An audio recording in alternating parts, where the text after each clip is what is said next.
Didn't get the big KO this time around, but a pretty dominant decision win. So how'd you feel about your fight in there tonight? Man, I felt good. Got off to a slow start, a little sluggish start. Didn't quite feel like myself in that first round. I caught myself headhunting a little bit. But then that second round, I was able to slow it down. He was moving his head.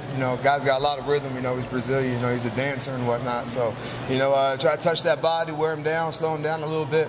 And then when I got on top, I just wanted to be heavy, keep him off my legs so he couldn't finish me with a leg lock. And, land the strikes when I could. Didn't want to rush anything.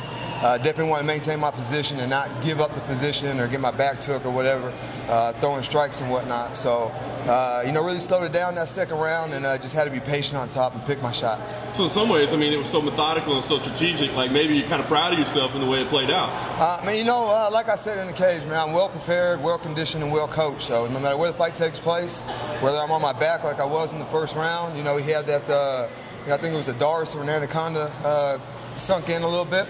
I was able to fight out of it. I got great training partners who, trying to choke me all the time. So no matter where the fight takes place, I'm well prepared and I'm able to, slow it down and, find a way to get out of the position and get a dominant position. Such a tough guy, so unique, like you said, the way he moves, the things he does, so awkward. Did you find it challenging dealing with the way he fights? Not really. I like my pressure game. Pressure, stops a lot of stuff. And, if you watch his other fights, he's the guy moving forward and putting pressure on guys. But, I just want to keep moving forward. Probably should have used my jab a little bit. But he was so unorthodox and, moving his head and whatnot. So I just had to find a home for my left hand. Usually that home is on my opponent's chin. But with the guy moving his head and moving his shoulders like that, the home for this fight was his body. And, you can watch in that second round, start sticking him in the body, and, he started to slow down a little bit. Yeah, 10-0 now.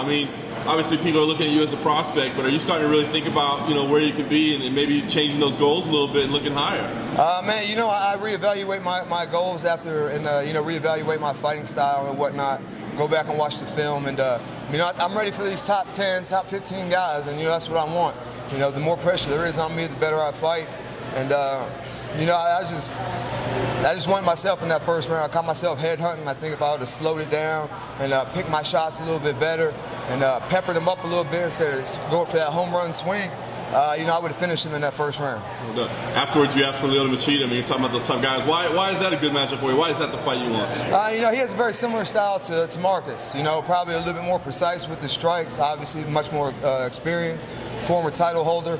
I love the hostile environment. There's no more hostile place on earth, I feel like, than in a cage, in a ring with the Brazilian in Brazil, especially a guy that's held in such high regard as Lyoto Machida. So, like I said, he's a little bit better Marcus Perez, and I think I can get in there and find that home on his chin. Well, it's a heck of a start in the UFC for you so far. What do you think is the sky's the limit for you? Are you thinking title contention next year? Are you thinking top guys? What is it? Man, I like to stay active. I like to fight every other month or so. So right now, me and my wife, we're going to go to Brazil and enjoy a little vacation. Come back at the beginning of the year and, look for Lyoto Machida in February.